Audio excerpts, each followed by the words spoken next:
대전과 세종 그리고 충남 남부지방을 중심으로 최대 190mm가 넘는 비가 내리면서 곳곳에서 나무가 쓰러지고 논과 하우스가 침수되는 피해가 접수됐습니다. 지난 주말을 기점으로 소강 상태를 보이고 있는 우리 지역 코로나19 소식, 또 국립대전현충원 안장을 놓고 논란이 일고 있는 백선엽 장군 관련 소식도 취재했습니다. 7월 13일 7시 뉴스 시작합니다. 먼저 이 시각 주요 뉴스입니다. 어제부터 충청권에 내린 장맛비로 대전과 세종, 충남에서 논이나 하우스가 침수되거나 토사가 유출되는 등 40여 건의 비 피해가 잇따랐습니다. 이번 비는 내일 오전까지 이어질 것으로 예보됐습니다. 한 달 가까이 이어지던 대전 지역 코로나19 확진 사례가 주춤하는 모양새입니다. 반면 충남에선 해외 입국자와 외국인을 중심으로 확진 사례가 이어지고 있습니다. 고 박원순 서울시장의 연결식이 오늘 오전 엄수됐습니다. 온라인 등향소에는 100만 명 이상이 헌화했습니다. 이런 가운데 성추행 고소희 측은 오늘 기자회견을 열고 추행이 4년간 지속됐다고 주장했습니다. 코로나19 사태 속에서도 원구성을 놓고 파행을 거듭하던 대전시 의회가 오늘 본회의를 열고 단독 입후보한 권중순 의원을 의장으로 선출했습니다. 매번 반복되고 있는 지역 의회의 감투 싸움, 시민들이 견제할 방법은 없는지 전문가 이야기 들어봅니다. 어젯밤부터 오늘 아침 사이 호우특보가 내려졌던 대전과 세종, 충남 지역에는 많은 비가 내려졌습니다. 특히 부여에는 200mm에 가까운 폭우가 쏟아지기도 했는데요. 짧은 시간에 쏟아진 집중호우로 대전 갑천에는 한때 홍수주의보가 내려졌고 농경지 침수와 나무 쓰러짐 등 피해가 속출했습니다. 이정은 기자입니다. 대전 갑천대교 아래 하상도로입니다. 지나가던 차량이 바퀴가 모두 물에 잠겨 고립됐습니다. 어젯밤부터 오늘 아침까지 대전에 100mm가 넘는 비가 내리면서 하상도로 전 구간이 통제돼 많은 차량들이 발길을 되돌렸습니다. 비가 너무 많이 와서 지금 물이 불어나서 지금 우회하고 있습니다. 갑천 수위도 빠르게 올라 갑천 만년교 지점에는 오늘 아침부터 6시간가량 홍수주의보가 발령됐습니다. 9시 30분경 홍수주의보 수위인 3.5m를 초과할 것으로 예상돼서 홍수주의보를 발령하였습니다. 집중호우가 쏟아지면서 밤사이 비 피해도 잇따랐습니다. 어젯밤 10시쯤 하수관 공사를 하던 대전시청 앞 도로에서 깊이 1m가량의 땅 꺼짐이 나타나 한 개 차선이 통제됐습니다. 또 가로수가 쓰러져 도로 위를 덮치는 등 대전에서만 나무 쓰러짐 신고 8건이 접수됐습니다. 식장산 등산로에는 낙석이 떨어져 등산로 진입도 통제됐습니다. 충남에서는 농경지 피해가 속출했습니다. 금산에서는 깻잎밭 4,000제곱미터가량이 물에 잠겼고 부여에서는 수확을 앞둔 멜론 농가 시설하우스 15개 동이 침수됐습니다. 물이 안 빠져나가는 거예요. 그러니까 계속 오히려 역수를 한다니까, 역수. 세대를 계속 밤새도록 돌리고 지금도 돌리고 있는 중이에요. 지금까지 부여 양화에 190, 대전 160, 세종에 150mm가 넘는 비가 내렸고 비 피해 신고 47건이 접수됐습니다. 대전지방기상청은 내일까지 10에서 50mm가량 비가 더 오겠다며 산사태나 축대 붕괴 등 추가 피해에 주의를 당부했습니다. KBS 뉴스 이정훈입니다. 고 박원순 서울시장의 연결식이 오늘 서울시 청사에서 엄수됐습니다. 코로나19 방역 협조를 위해 연결식은 온라인으로 생중계하고 현장에는 유족과 각계 대표자 등 100여 명만 참석했습니다. 홍서구 기자가 보도합니다. 고 박원순 시장의 운구 행렬은 오전 7시쯤 서울대병원 장례식장에서 발인을 마치고 40여 분 뒤 서울시청에 도착했습니다. 분향소 앞에서 잠시 머문 뒤 유족이 고인의 영정을 들고 연결식장인 시청 다목적 홀로 이동했습니다. 1시간여 동안 진행된 연결식은 코로나19 방역 등의 이유로 온라인으로 진행됐습니다.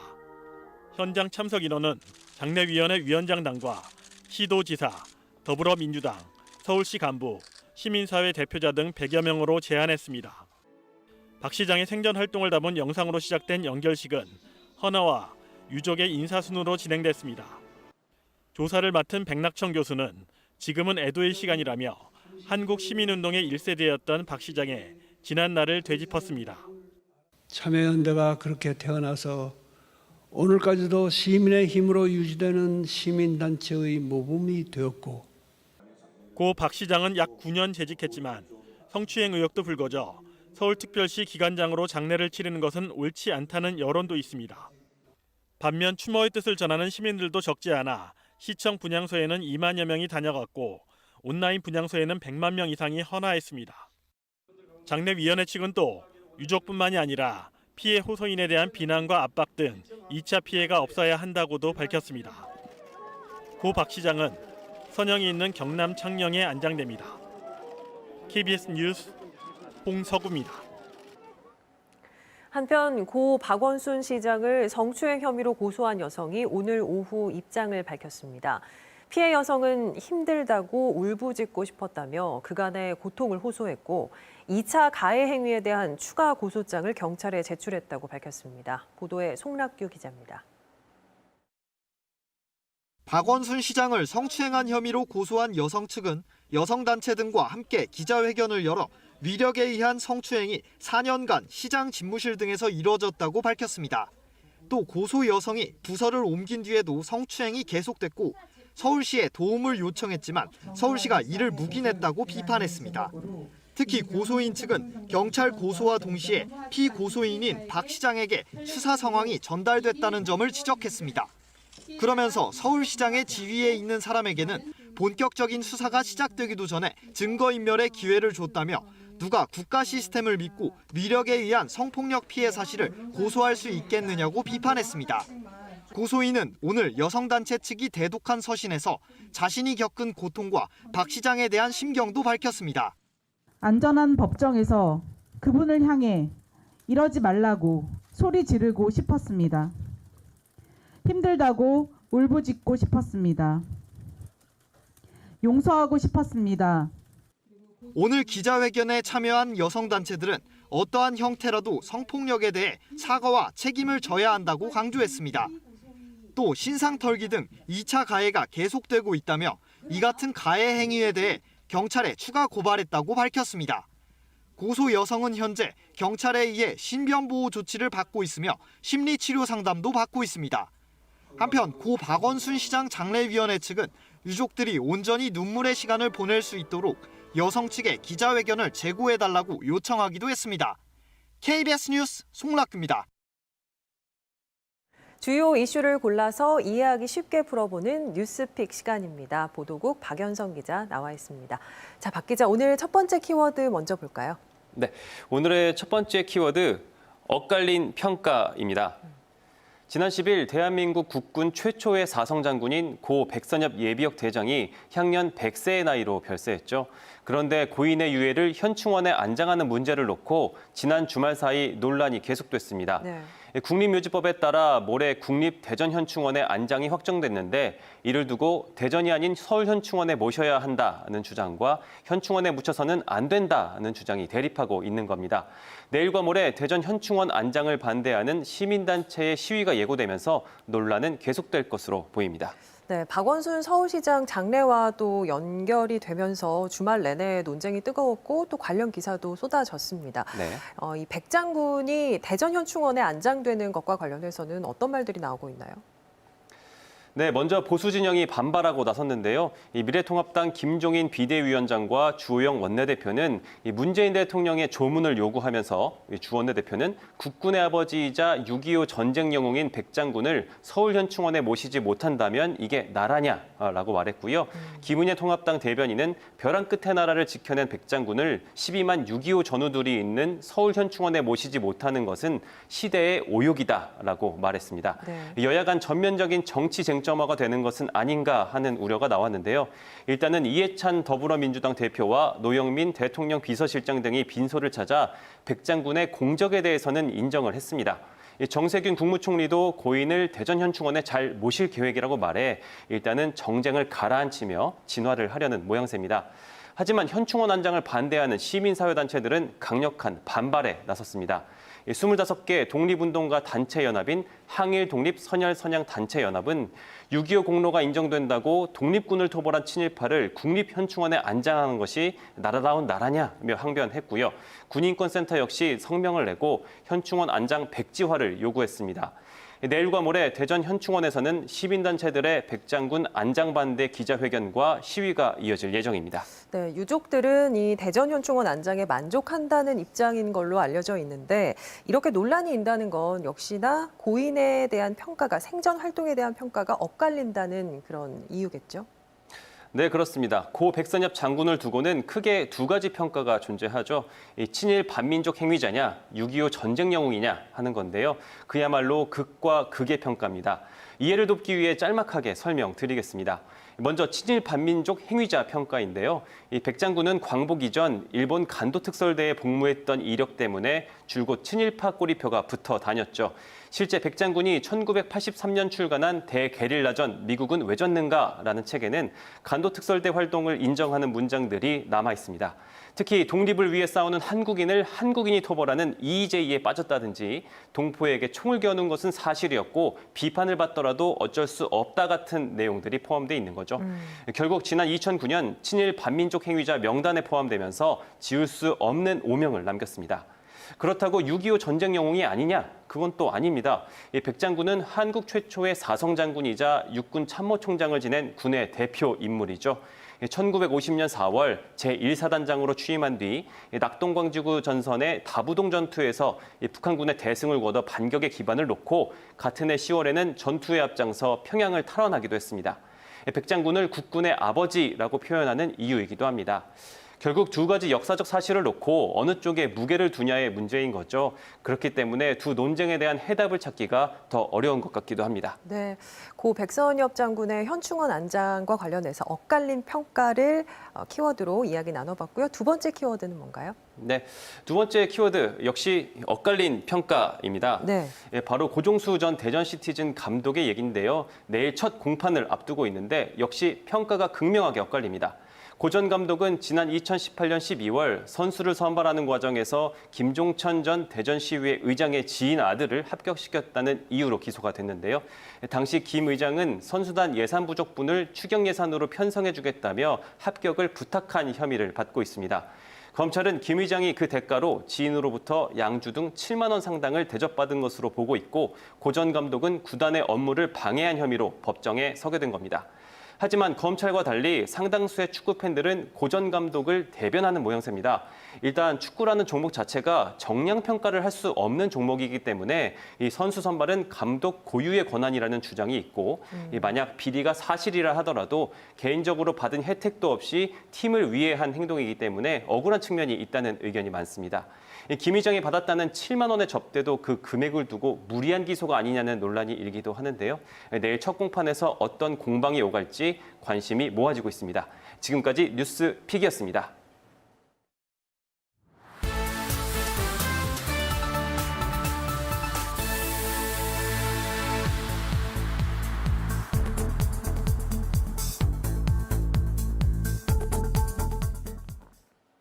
이어서 코로나19 관련 소식입니다. 충남에서 하루 새 해외 입국 확진자가 3명이 나왔습니다. 최근 이렇게 해외 유입 확진자가 충남에서 계속 잇따르면서 입국자 관리를 강화해야 한다는 목소리가 커지고 있습니다. 대전은 이틀째 추가 확진자가 나오지 않으면서 진정세를 보이고 있습니다. 정재훈 기자입니다. 어젯밤부터 오늘까지 지역의 코로나19 추가 확진자는 3명, 서산과 아산, 금산에서 각각 1명씩 발생했습니다. 서산은 40대 내국인 여성이 지난 11일 필리핀에서 입국한 뒤 특별한 증상 없이 자가격리 중에 확진 판정을 받았습니다. 역학조사 결과 밀접 접촉자는 2명으로 서울과 경기도에 거주하는 것으로 확인됐습니다. 아산에서는 우즈베키스탄 국적의 30대 남성이 지난 11일 입국한 이후 역시 무증상 상태에서 확진됐습니다.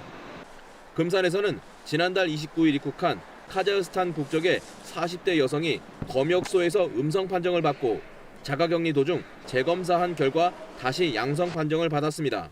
이들 2명은 입국 직후 자가격리를 해 일단 추가 접촉자는 없는 것으로 파악되고 있습니다.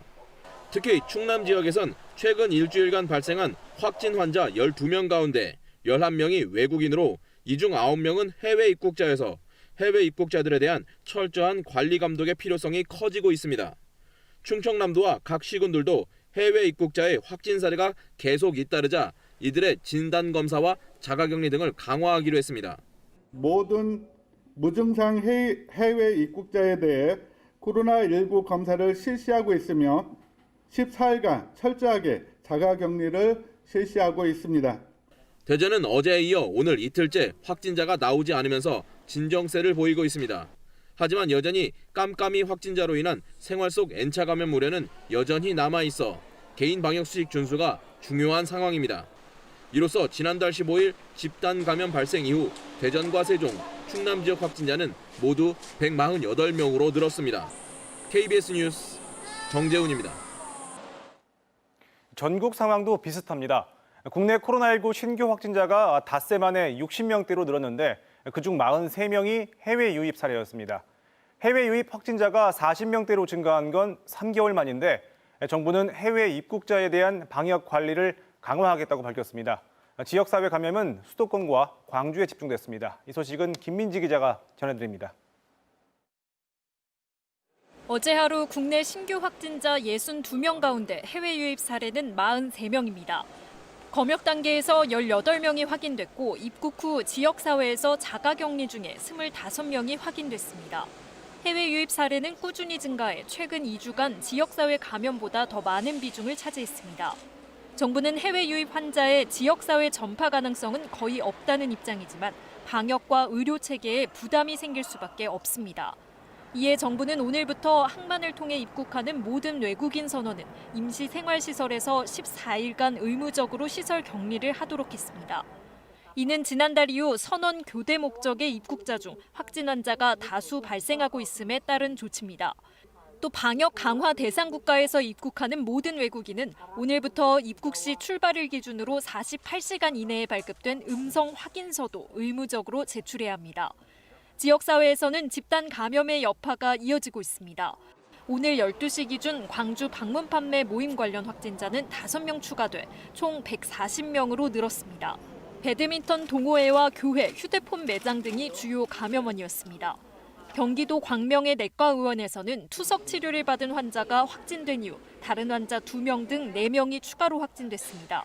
수원에서는 한 확진자가 육아 도우미로 일했던 가정에서 4명이 추가로 확진됐습니다.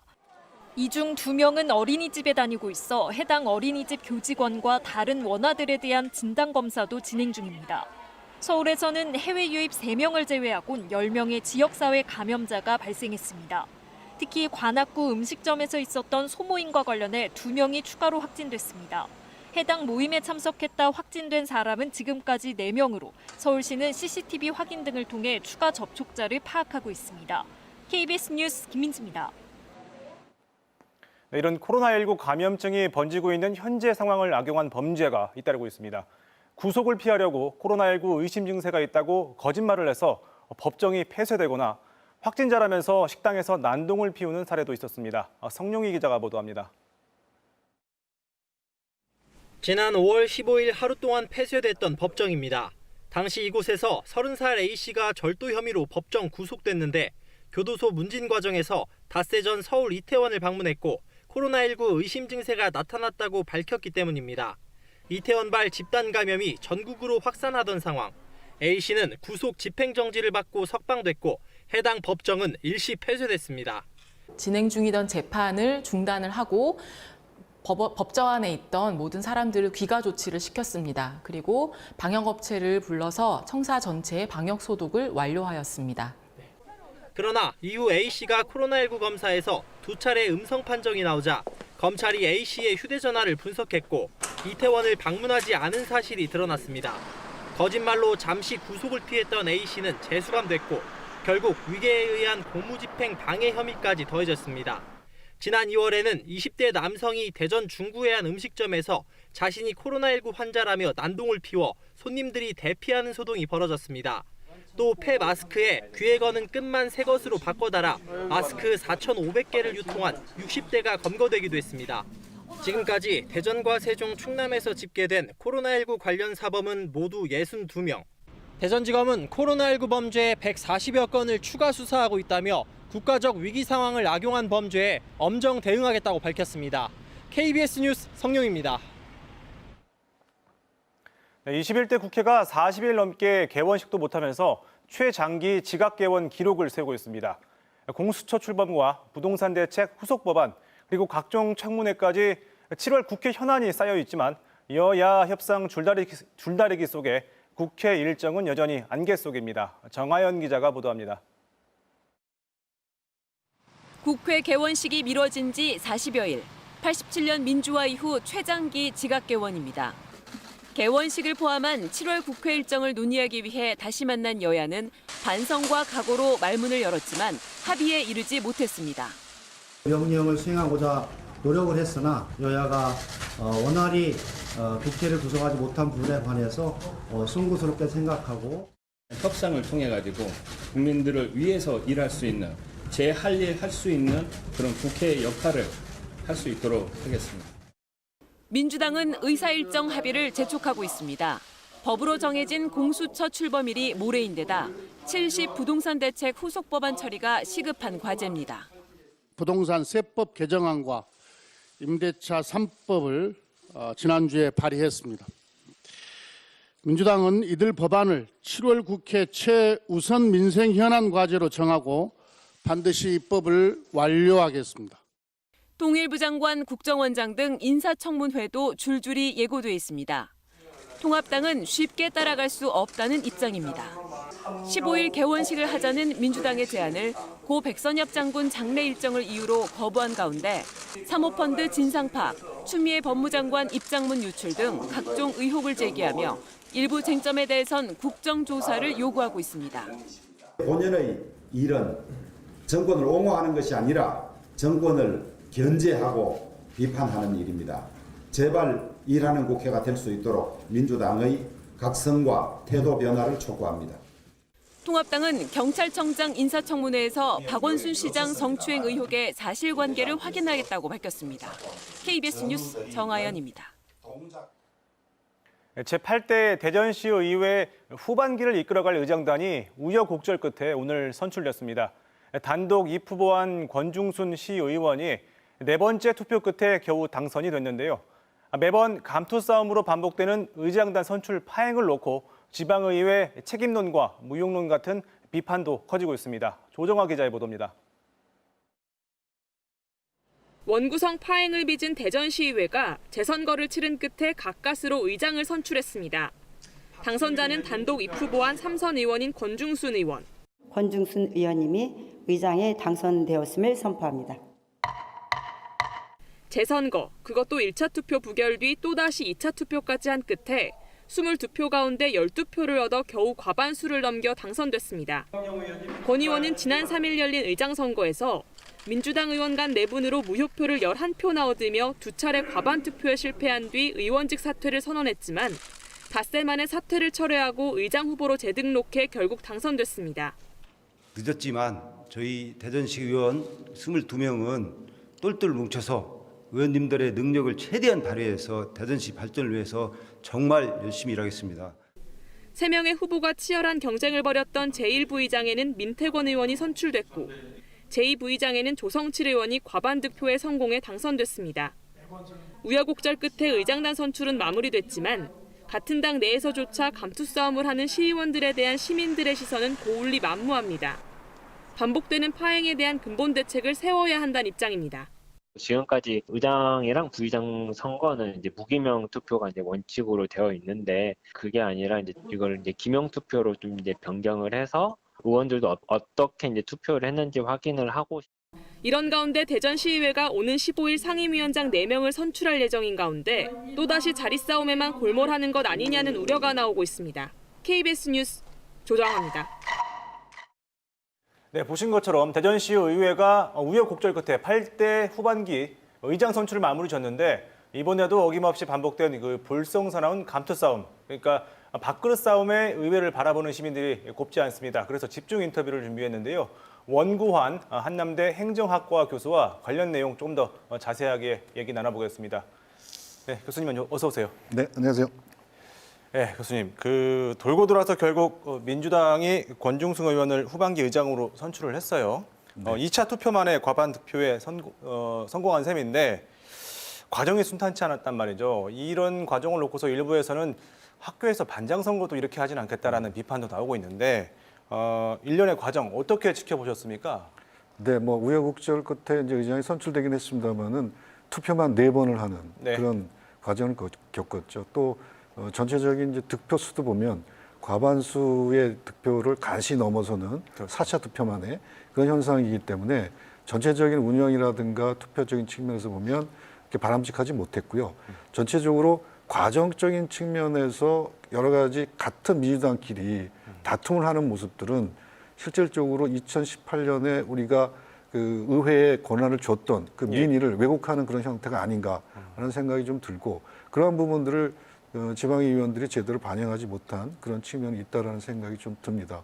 그래서 어쨌든 전체적인 측면에서의 매끄럽지 못한 그런 과정들은 의원들의 어떤 책임의 귀착 소지가 있는 부분들이고 그 부분에 대해서 나머지 그 하반기 2년 동안에 책임지는 모습을 좀 보여줬으면 좋겠다라는 생각이 듭니다. 네. 뭐 문제는 이미 뭐 말씀하신 대로 전반기부터 분열 상태로 심각한 내용을 겪은 민주당 의원들이 감정의 골이 깊게 패였을 거고 또 후유증도 우려되는데요. 이제 상임위 구성도 남아 있잖아요. 여기에 대한 갈등의 불씨 또한 여전할 것이다 이렇게 관측이 나오는데 이 부분은 어떻게 보십니까? 네, 어떻게 보면 지방의 그 대전시 의회의 그 구성원 수가 22명이고 그중에 민주당이 21명이기 때문에 21명이죠. 뭐 절대적인 그런 그 압도적인 지지를 갖고 있는 그런 상태인데 상임위원장도 어떻게 보면 뭐 이렇게 본회의에서 무기명 투표를 위해서 결정되도록 되어 있지만 지금 현 상태로라고 한다면 의장 선출에 따르는 여러 가지 갈등이 12대 10이긴 했습니다만은 이 갈등이 상임위원장 선거에서 그대로 표출될 가능성이 있다라고 하는 것이고 또 지방의회를 구성하는 그 근본적인 목적이 행정부를 견제하는 그렇죠. 그런 측면이잖아요. 근데 이런 견제가 과연 올바른 어떤 민의를 반영할 수 있는 구조로 됐겠느냐라는 측면에서는 좀 한계가 있는 것 같고 또 집권당의 어떤 기본적인 모습이 절대적인 압도적인 다수를 갖고 있는 집권당 입장에서 이러한 어떤 그 비민주적인 그런 과정을 거쳤다라고 하는 것은 실제적으로 큰 문제가 알 수 없다라고 하는 것이고 이게 이제 상임위원장 선거에서 제대로 표출이 되지 말아야 되는데 실질적으로 표출이 될 가능성이 있다라고 하는 것입니다. 네. 어떤 점에서 좀 그렇게 보시나요? 네, 일단은 12대 10이라고 하는 구조 자체가 실질적으로 그 갈등을 소지를 내포할 수 있는 아주 전형적인 모습이었다라는 것이죠. 반대가 아니라 무효였다라고 하는 측면들이 가장 큰 원인이라고 보고요. 여기에 따라서 그 상반기 때 이미 내정돼 있던 국회 지방의 의장이 실질적으로 다시 또 그만큼 리더십을 확보하지 못했다는 측면하고 그걸 또 다시 또 새로운 어떤 인물을 내세워서 의장 선거를 하려고 했다라고 하는 그런 측면들이 상임위원장 선거에서도 그대로 또 표현될 가능성이 있다라고 하는 것이죠. 네. 알겠습니다. 일단 의장 선출이 돼서 현재는 일단락되기는 했는데 사실 코로나19로 그동안 굉장히 대전이 엄중한 비상 상황이었는데도 불구하고 이 감투 싸움에만 매몰돼 있다.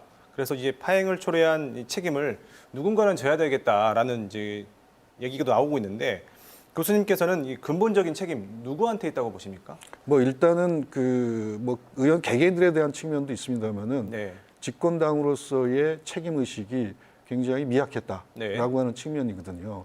이번에서 나타나는 그런 결과들이 단순하게 의장을 구성하는 그런 문제가 아니라 전체적인 대전시 의회를 이끌어 나갈 수 있는 리더십을 구성하는 그런 문제였는데 이런 부분에서 갈등을 벌였기 때문에 하반기 의정 내에 있어서도 합리적인 견제와 이런 부분이 없을 것이라는 생각이 좀 강하게 들고요.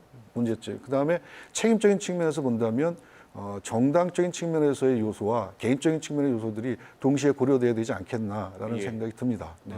그렇다면 그 시당 차원에서도 어떤 이제 리더십이라든 이런 걸 보여주지 못했다는 거죠. 그러니까 그 의회에 대한 네, 그렇습니다. 그러니까 이게 어떻게 보면 지방 정치와 중앙 정치가 연결되는 고리에서 지방 정치에 대해서 중앙 정치가 어느 정도의 당론을 결정하고 나름대로 어떤 컨트롤 역할을 해줬음에도 불구하고 그런 부분이 없었다라는 측면이었고 또 지방의회에서는 개인적인 어떤 정치적인 효용의 극대화 이런 부분 때문에 서로 간에 갈등을 벌인 그런 요소들이기 때문에 이런 부분에서는 개인적인 측면하고 정당적인 측면의 요소들이 동시에 좀 책임의 소지가 있는 것으로 생각이 듭니다. 이게 책임을 이렇게 안 지게 되면 이런 상황이 또 반복되는 거 아닙니까? 네, 그럴 수밖에 없죠. 국민들의 입장에서 볼 때는 정확한 어떤 의회의 견제 세력을 좀 구축하기를 원하는 그런 측면인데 이러한 부분들이 없게 된다면 현실적으로 한계가 있지 않나라는 생각이 듭니다. 네. 마지막 질문인데요. 사실 이번에 그 8대 의회만의 이야기가 아니고 또 다른 지역도 비슷한 상황이라고 하거든요. 전국 곳곳의 지방의회가 의장단과 또 상임위원장을 선출하는 과정에서 반복적으로 이렇게 파열음을 내고 있거든요. 결과적으로 이 견제받지 않은 그 지방의회 권력, 견제할 수 있는 뭐 제도적 장치 뭐가 있을까요? 네, 우리가 지방자치법에서는 한 3가지 정도 제도를 갖고 있습니다. 예. 주민투표, 주민발언, 주민소환 이 3가지 제도를 갖고 있는데 실질적으로 의회의원들을 뽑아놨는데 제대로 기능을 다하지 못했을 경우에는 소환할 수 있는 그런 제도가 있거든요. 그런데 그 소환에 걸리는 과정이라든가 시간이 비용이 너무 많이 소요되기 그렇죠. 때문에 이미 다 끝난 다음에 문제가 될 가능성이 있다라고 하는 것입니다. 그래서 실질적으로 이 과정 내부에서 그 여러 가지 책임질 수 있는 구조를 만들어줘야 되는데 주민들이 발언할 수 있는 그런 것이 있기 때문에 그 지방의회 운영과 관련돼서 이런 문제가 있었을 경우에는 징계라든가 이런 거 줄 수 있는 그런 제도적 장치를 만드는 것도 만들어야 된다. 예, 방법인 것 같습니다. 네. 현재로서는 그러니까 기억해뒀다가 다음 네. 선거 때 결정하는 수밖에 없겠네요. 뭐 시민들의 뭐 합리적인 판단이 또 있겠지만 뭐 그런 것들이 전체적인 요소가 되지 않을까 그런 생각을 하게 됩니다. 네. 알겠습니다. 오늘 말씀 여기까지 듣겠습니다. 교수님 고맙습니다. 네, 감사합니다.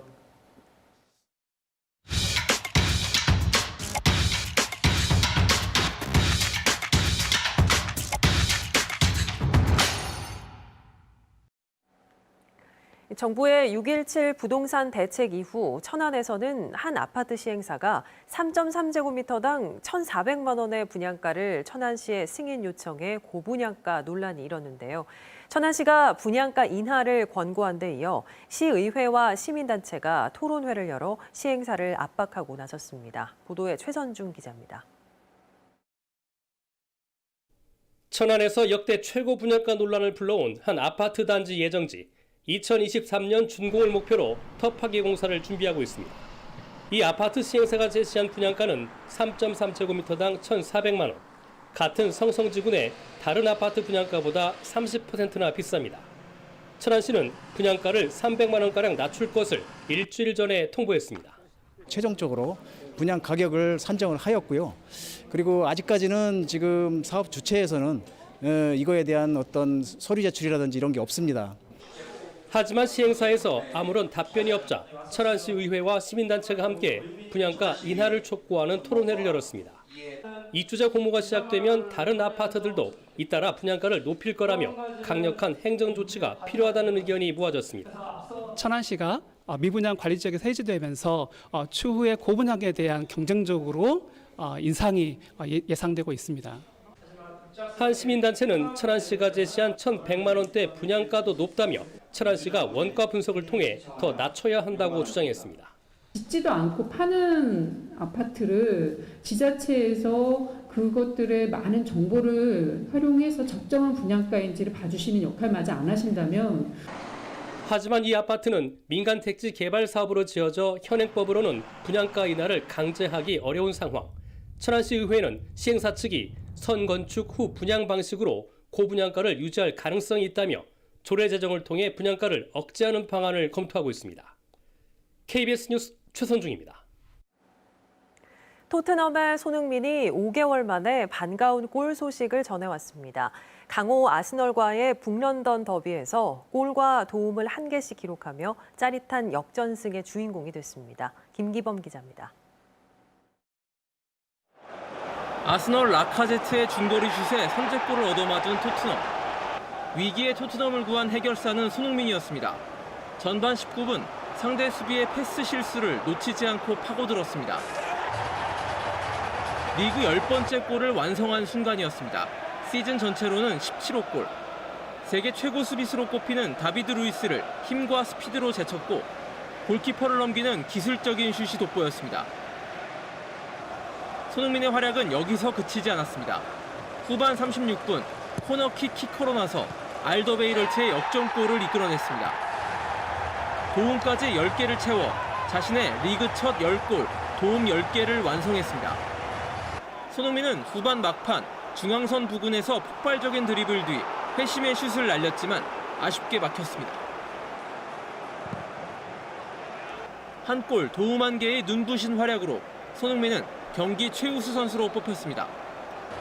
짜릿한 역전승을 거둔 토트넘은 리그 8위로 올라서 다음 시즌 유럽 대항전 진출에 대한 희망을 이어갔습니다.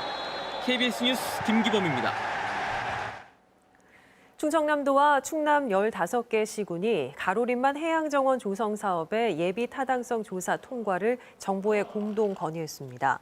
충청남도와 15개 시군은 공동 건의문에서 가로림만 해양정원 조성 사업은 가로림만 건설 추진과 백지화에 따른 후유증과 허베이 스피리트호 기름 유출 사고 여파 등 서해안의 상처를 치유할 수 있는 유일한 대안이라며 예비 타당성 조사 통과를 정부에 촉구했습니다. 가로림만 해양정원 조성 사업은 국내 최대 해양 생물 보호 구역인 가로림만에 체험시설과 산책길 등의 시설을 조성하는 것으로 충청남도의 주요 현안 사업입니다. 키우던 반려견 11마리를 굶겨 죽게 한 개 주인에 대해 법원 항소심이 원심 벌금형보다 무거운 징역형을 선고했습니다. 대전지법 형사 항소 4부는 동물보호법 위반죄로 1심에서 벌금 400만 원을 선고받은 43살 A씨에 대해 원심을 파기하고 징역 6월에 집행유예 2년, 80시간의 사회봉사 명령을 선고했습니다.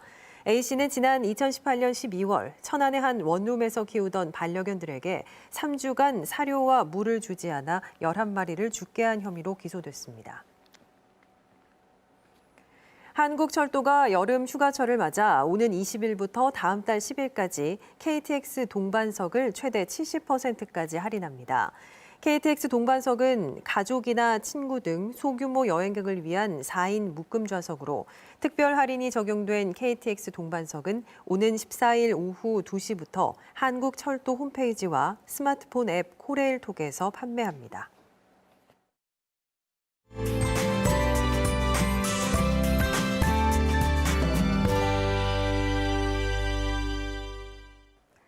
어제부터 많은 비를 내렸던 장맛비는 현재 동쪽으로 물러간 상태입니다. 이번 비는 부여 양화 192mm를 최고로 대전, 세종, 충남 곳곳에 많은 비를 뿌렸는데요. 현재 대전과 세종, 충남 12개 시군에 내려졌던 호우특보는 모두 해제됐고 저녁 동안에는 소강 상태를 보이겠습니다. 다만 서해안 지역에는 아직 강풍주의보가 내려져 있습니다. 내일 아침까지 초속 10m 이상의 강한 바람이 예상되니까요. 안전사고 예방 신경 쓰셔야겠습니다. 이번 비는 내일 오전에 그치겠습니다. 앞으로 예상되는 비의 양은 10에서 50mm로 특히 새벽에는 시간당 10mm 내외의 다소 강한 비가 오는 곳이 있겠습니다.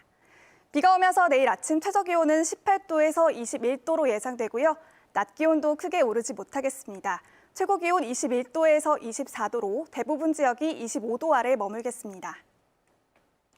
다음은 자세한 지역별 내일 날씨입니다. 내일 아침 기온 대전과 세종, 공주와 금산이 19도로 예상되고요. 한낮에는 대전과 세종 22도까지 오르겠습니다. 충남 북부 지역은 당진과 천안, 아산이 18도로 예상되고요. 한낮에는 천안 22도, 아산 24도까지 오르겠습니다. 충남 남부 지역은 청양의 아침 기온 18도로 예상되고요. 한낮에는 청양과 부여 23도까지 오르겠습니다. 서해 중부 전해상에 풍랑주의보가 내려진 가운데 바다의 물결은 충남 북부와 남부 앞바다 모두 2.5m까지 높게 일겠습니다. 항해나 조업하는 선박은 유의하시기 바랍니다. 내일 비가 그치고 나면 대체로 맑은 날씨가 이어지겠고요. 이번 주 일요일에 다시 비 소식이 있습니다. 기상정보였습니다. 백선엽 예비역 육군대장의 대전 현충원 안장이 확정됐지만 진보와 보수 진영의 대립은 이어지고 있습니다. 한쪽에선 전쟁 영웅으로 다른 한쪽에선 친일파로 엇갈린 평가를 내놓고 있습니다. 굴곡진 우리 역사에서 어떤 의미에서든 한 페이지를 채운 고인을 어떻게 볼 것인지, 또 훗날 역사는 어떻게 평가할지, 한국전쟁 70주년을 맞아 대립과 갈등보다는 우리의 역사를 제대로 돌아볼 수 있는 또 하나의 계기가 되길 바랍니다. 뉴스를 마칩니다. 내일 뵙겠습니다.